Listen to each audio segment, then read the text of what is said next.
today, very important segment. It's called the finish position, right? The finish position in your golf swing is like a tuning fork. Let's look first and foremost at how the human body stacks itself, right? You look at Scully on the profile, and you'll notice right now she's leaning a little forward, but everything stacks up. Center of the head, shoulders, hips, knees, and ankles, right? So let's move Scully over to the side right now. If you stand up nice and tall, right? You can try this right now. You lean backwards just a little bit. Right away, you will feel your abdominal muscles, your quadriceps, all kinds of different muscle groups activate because your brain doesn't want your body to fall down, right?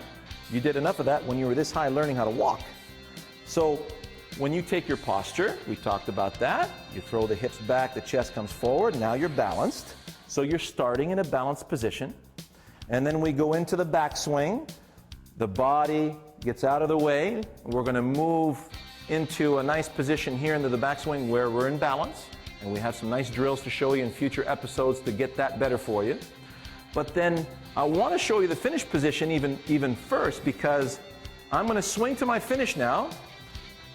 And you'll see at the end of my swing how everything stacks up. The head, shoulders, hips, knees, and ankles.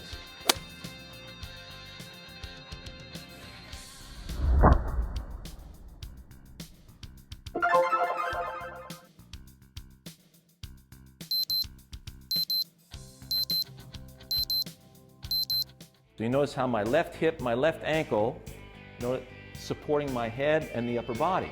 And it feels very, very balanced. It feels like I can stay here all day, okay? So if you start in balance and you are looking for a balanced finish, well, chances are your backswing is going to become more balanced than before, because your brain is looking for a very efficient movement back to this finish position. So practice your finish position first and foremost. So we looked at the whipping action.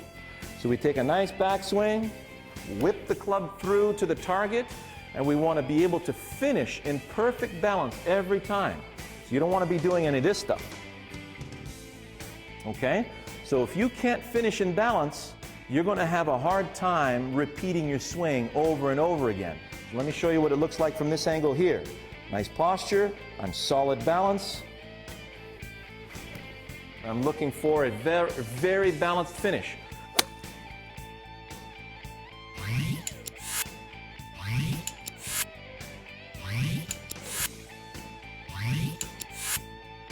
See how everything stacks up nicely?